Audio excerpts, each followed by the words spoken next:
காலம் பூரா வேதனைப்படுறதுக்கு நான் செத்து தொலைல.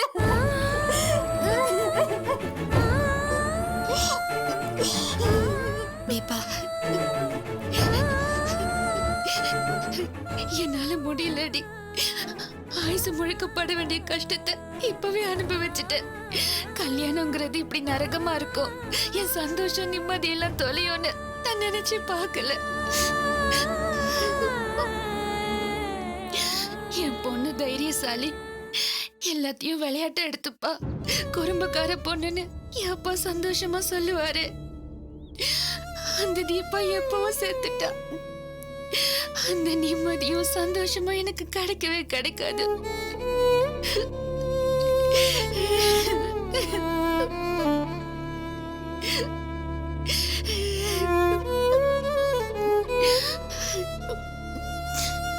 என் மனசு முழுக்க வெறுப்பும் கசப்பும் தாண்டி இருக்கு.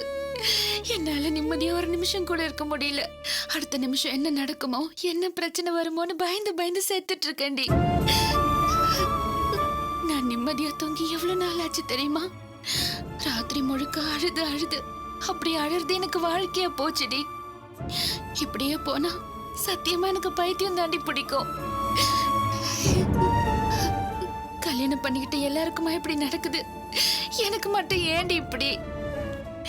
இந்த கல்யாணத்தால என் தைரியம், சந்தோஷம், எதிர்காலம் எல்லாத்தையுமே தொலைச்சிட்டேன்டி. என் கஷ்டத்தை சொன்னா புரியாது, என் இடத்துல இருந்து அனுபவிச்சாதான் புரியும். என் கஷ்டம் உனக்கு எதுக்கு? அது என்னோட போட்டும். நீ போய் உன் புருஷனோட நிம்மதியாரு. இனிமே என் விஷயத்துல தலையிடாத.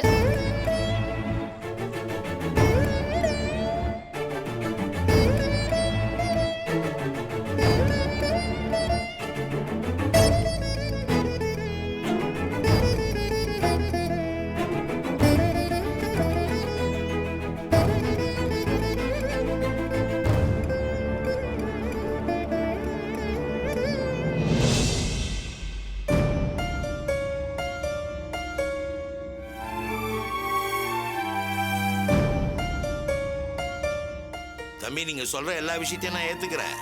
ஆனா அப்பான்ற முறையில தீபா விஷயத்துல நான் கொஞ்சம் நிதானமா தான் முடிவெடுக்கணும். எல்லாமே கைமீறி போயிடுச்சு தம்பி. நான் சொன்ன மாதிரி அவன் திருந்தவும் மாட்டான், அதுக்கான சந்தர்ப்பமும் கிடையாது. அதெல்லாம் மனசுல வச்சுக்கிட்டு தான் நல்லா யோசிச்சு இப்படி ஒரு முடிவை எடுத்தோம். நீங்க என் மேலேயும் தீபா மேலேயும் வச்சிருக்க அக்கறை எனக்கு புரியுது. அதை நினைச்சு நான் ஆறுதல் பட்டுக்கிறேங்க. ஆனா உங்களுக்கு தான் ஒரு விஷயம் புரியல. எனக்கு மாப்பிள்ளையா வந்தவன் ஒரு சைக்கோ, மற்றவங்களை இம்சை பண்ணி அதுல சந்தோஷம் அனுபவிக்கிறவன். அப்படிப்பட்டவனோட என் பொண்ணு சேர்ந்து வாழ்றதுல என்ன நியாயம் இருக்கு? என்ன சார், அவர் தான் கொஞ்சம் நிதானம் இல்லாம நடந்துக்கிட்டாரு, அதுக்காக அவரை போய் சைக்கோன்லாம் சொல்லி? அவன் சைக்கோ தான் தம்பி. அல்பதனமா சந்தேகப்பட்டு என் பொண்ணை எப்படிலாம் கொடுமைப்படுத்தினான்னு கொஞ்சம் யோசிச்சு பாருங்க. நல்ல புத்தியோட இருக்கிறவன் இப்படிலாம் பண்ணுவானா? கட்டின பொண்டாட்டியை கொடுமைப்படுத்தி அழ வைக்கிறவனை சைக்கோன்னு சொல்லாம வேற என்னன்னு சொல்றது? இவளையே உங்களையே அவன் கொஞ்சமா கஷ்டப்படுத்தி இருக்கான். அவன் தாலி கட்டியிருக்கான், புருஷன்ற உரிமை இருக்கு. அது சந்தோஷமா வாழ்றதுக்கான தவிர சந்தேகப்பட்டு கொடுமைப்படுத்துறதுக்காக கிடையாது. இவன் பண்ணதே என் பொண்ணு அவனுக்கு பண்ணியிருந்தா அவன் அவளை ஏத்திட்டு இருப்பானா?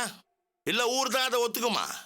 புத்தி சரியில்லாத பொண்ணோட ஏன் வாழணும், பிரிச்சு விட்டுருங்கன்னு சொல்லியிருப்பாங்கல்ல. புருஷன்னா அவன் எப்படி இருந்தாலும் அவனை ஏத்துக்கணும், பொண்ணுனால பிரச்சனைனா பிரிச்சு விட்டுணும். இது என்னங்க நியாயம்? தினத்துக்கும் சித்திரவதை பண்ற ஒரு அற்பனோட என் பொண்ணு எதுக்காக வாழணும்?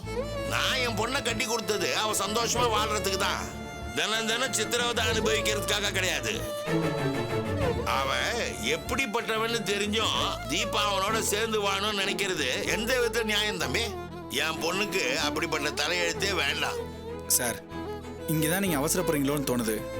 தீபா சந்தோஷமா இருக்கணும். அவன் கொடுமைப்படுத்தினதை யாராலையும் ஏத்துக்க முடியாது. பிரபாருக்கு அட்வைஸ் பண்ணி எப்படியாவது திருத்தலாங்கிறது தான் என்னோட ஐடியா. அவருக்கு இன்னொரு சான்ஸ் தான் கொடுத்து பார்க்கலாமே சார். தம்பி, நான் தான் அவன் திருந்த மாட்டான்னு சொல்றேனே. சார், உலகத்துல திருந்தாத மனுஷனே யாருமே கிடையாது சார். எப்படிப்பட்ட கெட்டவனா இருந்தாலும் ஒரு கட்டத்துல தான் பண்ணதெல்லாம் தப்புன்னு உணர வேண்டிய காலம் நிச்சயமா வரும் சார். பிரபாகர் கண்டிப்பா திருந்திருவார் சார். அது வரைக்கும் நாம கொஞ்சம் வெயிட் பண்ணலாமே. அவசரப்பட்டு டிவோர்ஸ் வாங்கிட்டா அப்புறம் ரெண்டு பேரையும் சேர்த்து வைக்கவே முடியாது சார். தீபாவை நீங்க நிச்சயமா நல்லா பாத்துக்குவீங்க.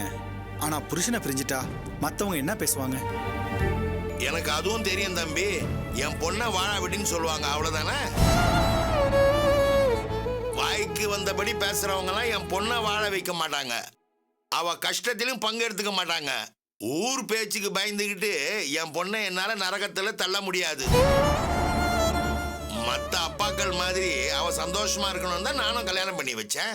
ஆனா அதுக்கான வாய்ப்பே அங்க இல்லையே. இல்லைன்ற போது அவன் கூட அவ ஏன் வாழணும்? அவ எங்களோடவே எங்க பொண்ணாவே இருக்கட்டும் தம்பி. அவளுக்குன்னு ஒரு நல்ல வாழ்க்கை எதிர்காலத்தில் அமையாமலா போயிடும். சார், நான் உங்களை கெஞ்சி கேட்டுக்கிறேன் சார். இதான் முடிவுன்னு நீங்க தீர்மானமா சொல்ல வேண்டாம் சார். எனக்கு ஒரு சந்தர்ப்பம் கொடுங்க. நான் வேணா பிரபாட்ட பேசி பார்க்கறேன் சார். தம்பி, நீங்க என்ன தப்பா எடுத்துக்காதீங்க. எங்களை பொறுத்த வரைக்கும் அவனும் காட்டு மிருகமும் ஒண்ணு. அவன் திருந்துவான்னு எதிர்பார்க்கறதெல்லாம் மடத்தனம். நான் யாரையும் இப்படி எல்லாம் பேச மாட்டேன் தம்பி. ஆனா அவன் என்னையே பேச வச்சிருக்கானா அவன் எப்பேற்பட்டவன் புரிஞ்சுங்க. நான் மட்டும் இல்ல தம்பி, என் ஒய்ஃப் தீபா எல்லாருமே முடிவு பண்ணிட்டோம். அவனோட இனி என் பொண்ணு வாழ மாட்டா. என் பொண்ணும் அவங்கிட்ட இருந்து விடுதலை கிடைச்சிட்டா போதுன்ற மனநிலைமையில தான் இருக்கிறா. இனிமே நீங்க எங்களை சமாதானப்படுத்துறதுக்கோ நாங்க மன்னிச்சு அவனை ஏத்துக்கிறதுக்கோ வாய்ப்பே கிடையாது. எல்லாமே முடிஞ்சு போச்சு தம்பி. தயவு செஞ்சு நீங்களும் இனிமே அதை பத்தி பேசாதீங்க. என்னடா இப்படி முகத்துல அடிச்ச மாதிரி பேசுறானேன்னு என்ன தப்பா எடுத்துக்காதீங்க. உங்களுக்குன்னு ஒரு வாழ்க்கை இருக்கு. நீங்க நல்லா இருக்கணும். அவனுக்கு நல்லது நினைக்க போய் உங்க பேரு கெட்டுற போது அதையும் மனசுல வச்சுக்கிட்டு தான் பேசுறேன். இனிமே அவன் பேச்சே எடுக்காதீங்க தம்பி. சார், என்ன விடுங்க சார். தீபாவுக்கு ஒரு நல்லது நடக்கணுமே, அதுக்காக தான் இவ்வளவு தூரம் பேசினேன் சார். தம்பி, உங்க நல்ல மனசு எனக்கு புரியுது. ஆனா தீபாக்கு எது நல்லதுன்னு நினைக்கிறீங்க? நான் சொல்றேன், அவனை விட்டு பிரிஞ்சு இருக்கிறது தான் அவளுக்கு நல்லது. அவன் நல்லா இருக்கணும்னு நினைச்சா சீக்கிரமே டைவர்ஸ் கிடைக்கணும்னு நீங்க வேண்டிக்கங்க. என் பொண்ணை பொறுத்த வரைக்கும் இதுதான் அவளுக்கு சரின்னு நாங்க தெளிவா இருக்கோம். நீங்க அவனுக்காக பறிஞ்சு பேசுறதை விட்டுட்டு உங்க வாழ்க்கையை கவனிங்க. உங்களுக்கு கல்யாணம் நிச்சயமா இருக்குன்னு சொன்னீங்க, ரொம்ப சந்தோஷம். ஒரு பொண்ணை பத்த அப்பாவா உங்களுக்கு நான் வைக்கிற வேண்டுகோள் ஒன்னே ஒண்ணுதான். எந்த சூழ்நிலையிலும் அந்த பொண்ணை சந்தேகப்படுற மாதிரி ஒரு வார்த்தை கூட சொல்லிடாதீங்க. கை நீட்டி அடிக்காதீங்க. ஏன்னா தான் பொண்ணை புருஷன் சந்தேகப்பட்டு அடிக்கிறான்னு தெரிஞ்சதுக்கு அப்புறம் ஒரு அப்பம் படுற வேதனை இருக்கு பாருங்க, அது சொன்னா புரியாது. பட்ட எனக்கு தெரியும்.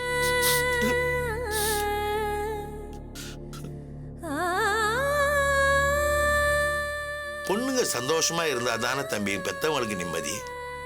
பாசமா வளர்த்த பொண்ணை கட்டிக்கிட்ட அடிக்கிறான்னா பெத்தவங்க மனசு எப்படி துடிக்கும்? கூட பிறந்தவங்களை பெத்தவங்களை விட்டுட்டு அவங்க உங்களை நம்பி தானே வராங்க. அவங்கள சந்தோஷமா வச்சுக்க வேண்டிய பொறுப்பு உங்களுக்கு தானே இருக்கு. உங்களை பொறுத்த வரைக்கும் நீங்க நல்லவர் தான். ஆனா கடைசி வரைக்கும் நீங்க இப்படியே இருங்க. கட்டிக்கிட்டவளை எவன் கடைசி வரைக்கும் சந்தோஷமா வச்சிருக்கிறானோ அவன் தான் தம்பி ஆம்பளை. வரப்போற பொண்ணை நீங்க சந்தோஷமா வச்சீங்க. அந்த பொண்ணோட அப்பா அம்மா சார்புல நான் உங்களை கையெடுத்து. ஐயோ சார், நான் அப்படிலாம் இல்லை சார். வர்ற பொண்ணை நான் நல்லா பார்த்துக்குவேன் சார். பார்த்துக்கணும் தம்பி. அப்பதான் நீங்களும் நல்லா இருப்பீங்க, அவ குடும்பமும் நல்லா இருக்கும். நீங்க கண்டிப்பா நல்லா இருப்பீங்க தம்பி.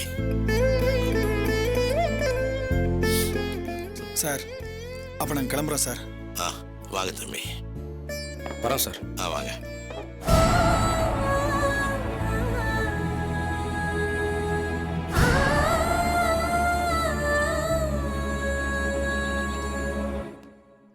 கனகு, பாவண்டா அந்த ஆளு. எவ்வளவு நொந்து போய் பேசுறாரு பாரு. இந்த ராஸ்கல் அந்த அளவுக்கு டார்ச்சர் கொடுத்துருக்கான்டா. அவனெல்லாம் அடிச்சு பிளாஸ்ட் ஓட்டணும்டா.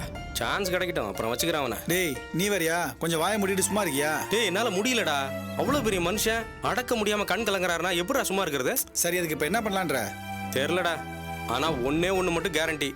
வரதன் சார் சொன்ன மாதிரி தீபா அவன் கூட சேர்ந்து வாழ சான்ஸே இல்லடா. அப்படி சேர்ந்தாலும் பெரிய கொடுமையில தான் போய் முடியும். டேய், நான் திரும்பவும் சொல்றேன், அவன் ஒரு தண்ட கர்மாந்திரம். அவனை பத்தி பேச்சே எடுக்காத. டேய், நமக்கு எவ்வளோ வேலை இருக்குடா. அந்த எச்சலையை பத்தி பேசுறது பதிலா 4 பேருக்கு சோறு போடலாம்டா. புண்ணியமாவது மிஞ்சம். சரியான பொறுக்கி பாய. டேய், அவன்லாம் இருக்கிறத விட சாவுறது மேலு. பேசாதடா, வாடா.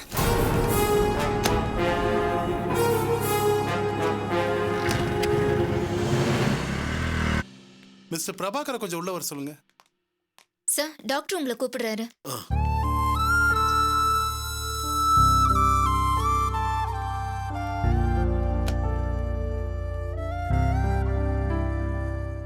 வாங்க சார், உட்காருங்க. ரீசெண்டா நீங்க எதுக்காவது பிளட் டெஸ்ட் எடுத்தீங்களா? பிளட் டெஸ்டா? நான் அப்படி எதுவும் பண்ணலையே டாக்டர். ஒன்றும் இல்லை, உங்களுக்கு ஜாண்டிஸ் அட்டாக் ஆயிருக்கு. அதுவும் சிவியரா இருக்கு. இவ்வளோ நாளா இது எப்படி கவனிக்காம விட்டீங்கன்னு தெரியலையே. கண்டிப்பா இதுக்கான சிம்டம்ஸ் தெரிஞ்சிருக்கும். உங்க ஒர்க் டென்ஷன்ல கவனிக்காம விட்டுருப்பீங்க இல்ல? டாக்டர், ஜாண்டிஸ்ங்கிறது கியூரபிள் தானே? கியூரபிள் தான், ஆனா ரொம்ப முத்த விட்டு வந்திருக்கீங்களே. நீங்க நடமாடி கேட்டுக்கிறதே எனக்கு ரொம்ப ஆச்சரியமா இருக்கு. உங்களுக்கு ஒரு சிம்டம்ஸும் தெரியலையா? இல்லை டாக்டர், ரொம்ப நாளாக சரியாக சாப்பிட முடியல, டயர்டாக இருந்தது. நைட்டெல்லாம் சரியாக தூங்காமல் இருக்கேனா, அதனால இப்படி இருக்குமோ நினச்சிட்டேன். அங்கதான் நீங்க தப்பு பண்ணிருக்கீங்க. சிம்டம்ஸ் தெரிஞ்சிருக்கு, ஆனா நீங்க அதை கண்டுக்காம விட்டுருக்கீங்க. நீங்க உடனே ட்ரீட்மெண்ட் எடுத்திருந்தா இவ்வளோ சிவியரா ஆயிருக்காது. நீங்க இப்ப என்ன பண்றீங்கன்னா உடனே அட்மிட் ஆயிடுங்க. ஆமா, உங்க கூட யார் வந்திருக்காங்க? யாரும் வரல டாக்டர், நான் மட்டும்தான் வந்தேன். நீங்க தனியா வந்திருக்கவே கூடாதே. நீங்க திடீர்னு மயக்கம் போட்டு இருந்தா என்ன சார் பண்றது? யார் உங்களை பாக்குறது? இப்போ இருக்கிற கண்டிஷனுக்கு நீங்க உடனே ட்ரீட்மெண்ட் எடுத்துக்கிறது தான் நல்லது. உங்க வீட்டுக்கு ஃபோன் பண்ணி யாராவது இருந்தா உடனே வர சொல்லுங்க. என்ன சார், வருவாங்க இல்ல? ஃப்ரெண்ட்ஸ் இருக்காங்க டாக்டர், அவங்க என்ன பார்த்து ஓகே, அப்போ உடனே கால் பண்ணி வர சொல்லுங்க. நான் பெட் அலாட் பண்ண சொல்றேன். Okay? Okay doctor.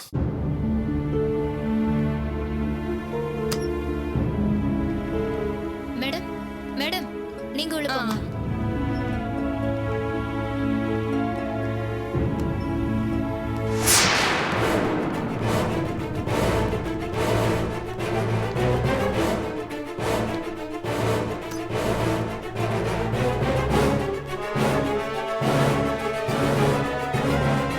Siva sir, நீங்க உடனே ஒரு பெட் கூட்டு போங்க. சரிங்க சார். தூங்க. மெதுவா. அப்படியே வாங்க சார். போங்க. உட்கார வைங்க. அப்படியே தள்ளுங்க தள்ளுங்க.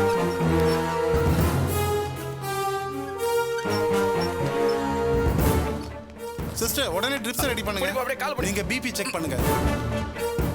மெதுவா. சீக்கிரம் make it fast.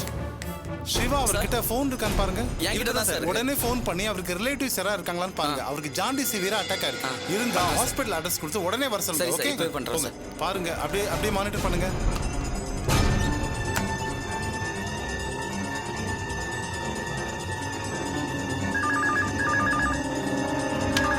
Hello madam, நான் கேஆர் ஹாஸ்பிட்டல்லேருந்து வார்டுபாய் பேசுகிறேன் மேடம். இங்கே ஒருத்தர் பிரபாகர்னு அட்மிட் ஆயிருக்காரு. அவர் உங்களுக்கு தெரியுங்களா மேடம்? பேர் என்ன சொன்னீங்க? பிரபாகர் மேடம். இல்லைங்க, அப்படி யாரையும் தெரியாது.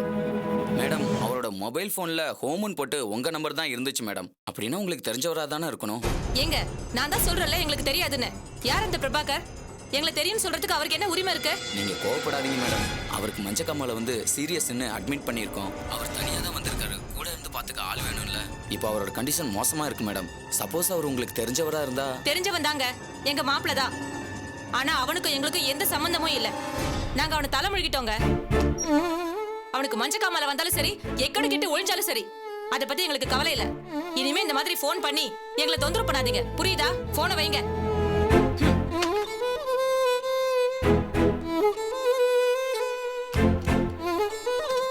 என்ன சிவா, யாராவது லைன்ல கிடைச்சாங்களா? எங்க சார், அவங்க மாமியார் தான் ஃபோன் எடுத்தாங்க.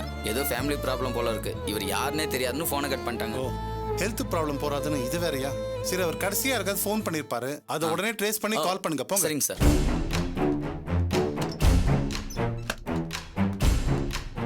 சிவா, மேடம். டாக்டர் எங்க இருக்காரு? சார் உள்ளதான் இருக்க, போய் பாருங்க. ஓகே. டாக்டர். எஸ், வாங்கம்மா. பிரபாகர். டாக்டர், இந்த தம்பி எப்படிங்க? சீதாமா, இவர் உங்களுக்கு தெரியுமா? நல்லா தெரியும் டாக்டர். என்னாச்சு? ஜாண்டிஸ் வந்திருக்கு சீதாமா. கூட யாருமே வரல. இவரோட வீடு எங்க இருக்குன்னு தெரியுமா? யார் இவரு? டாக்டர், இவரை யாருன்னு தெரியலையா? லக்ஷ்மணன் டாக்டர் இருந்தாரே, அவரோட பையன்தான். நான் இவங்க ஹாஸ்பிட்டல்ல ஒர்க் பண்ணிருக்கேன். ஓ, லக்ஷ்மணன் சாரோட பையனா? கூட யாருமே இல்லாம வந்திருக்காரு. மாமியாருக்கு ஃபோன் பண்ணா கூட ரெஸ்பான்ஸ் பண்ண மாட்டேங்கிறாங்க. ஃபேமிலியில ஏதாவது ப்ராப்ளமா? என்னன்னு தெரியல டாக்டர். ஹாஸ்பிட்டல்ல சீல் வச்சதுக்கு அப்புறம் இப்பதான் இந்த தம்பியை பாக்குறேன். இவர் தனியா இருக்கார் சீதம்மா. கூட யாராவது இருந்தா நல்லா இருக்கும். நீங்க ஒரு வீட்டுக்கு கொஞ்சம் இன்ஃபார்ம் பண்ண முடியுமா? டாக்டர், உங்களுக்கு தான் தெரியும்ல, லக்ஷ்மணன் சார் இறந்து போயிட்டாரு. அந்த அம்மா ஜெயில்ல இருக்காங்க. இவர் கல்யாணம் பண்ணி மாமியார் வீட்டுல இருக்கிறதா கேள்விப்பட்டேன். அவங்க தான் தெரியாதுன்னு சொல்லிட்டாங்களே. இப்ப இப்போ என்ன பண்றது? இவரை பார்த்துக்க யாராவது ஒருத்தர் வேணுமே. Doctor, if you don't mind, இவரை நானே பாத்துக்கிறேன். இவங்க அம்மா எனக்கு எவ்வளவோ பண்ணியிருக்காங்க. அவங்களுக்காக நான் இது கூட பண்ண மாட்டேனா? சார், தமிழரசன் ஒருத்தர் இவரோட ஃப்ரெண்டா சார். அவருக்கு ஃபோன் பண்ணி இன்ஃபார்ம் பண்ணிட்டேன். உடனே கிளம்பி வரேன்னு சொல்லிட்டார் ஓ, சார். ரொம்ப நல்லதா போச்சு. சீதம்மா, அவர் வர வரைக்கும் நீங்க கூட இருந்து கொஞ்சம் பார்த்துக்கோங்க. கண்டிப்பா பாத்துக்கிறேன் டாக்டர். இந்த ஃபைலை பார்த்து கொஞ்சம் சைன் பண்ணிடுங்க. தேங்க்யூ. மேடம், அவரோட Thank you, மொபைல். ம்.